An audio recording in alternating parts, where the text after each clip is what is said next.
Mark Bell from supertraining.tv. This is a max effort squat session with the cambered bar. We got quite a bit of chain on there. The way the chains were on there for this session, they were off the ground quite a bit, as you can see. So they're not deloading all the way.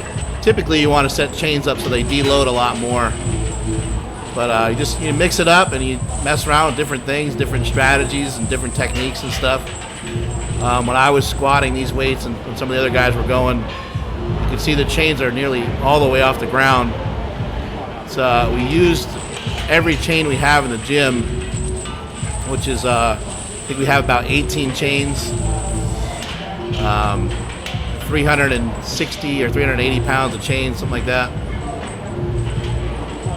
We used to have 20 chains total, but I don't know what the hell happened to the other ones. Somebody walked away with them. There's Jim McDonald going with about 3 plates. You see how heavy that shit gets at the top? It makes it for a real challenging lockout. You got to try to build speed and stay tight off the box.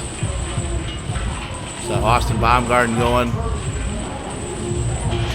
So he had to kind of reset himself, but he continued to push through it. That kind of thing is the kind of thing that will get you stronger. Just being able to push through those big weights like that.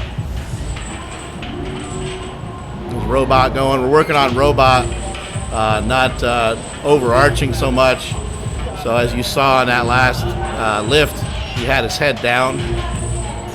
Some people might cry and say that you should never have your head down. We're all different. We're all different body types. There's going to be different people that are going to be able to do different things with their flexibility, with their strengths, and with their weaknesses.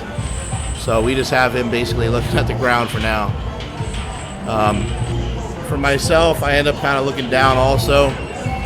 As I get down lower into the squat, I actually try to look a little bit more straight ahead. But you can see he's not overarching so much on that one. You want your back to be nice and neutral. You want your back to be straight. If you're going to arch anything, it would be the upper back, more so than the lower back.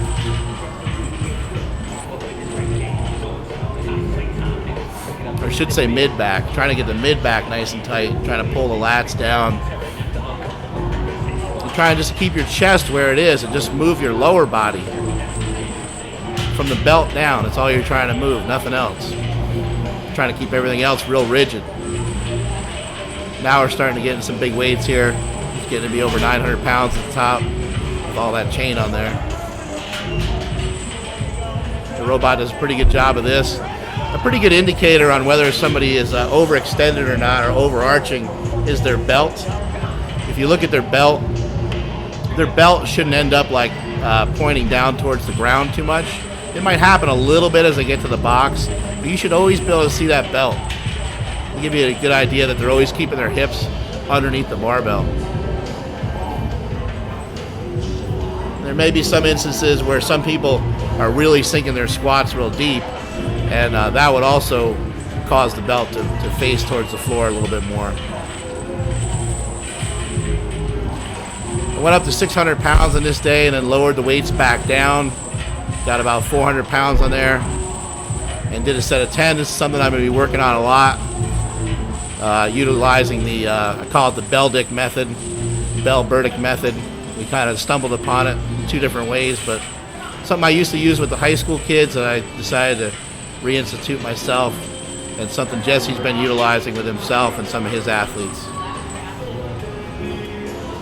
Basically just lowering the weights back down to about 80% of what you did for the day and banging out some reps. Got the Viagra clock. If your workouts are lasting over 4 hours, contact your doctor. Thank you.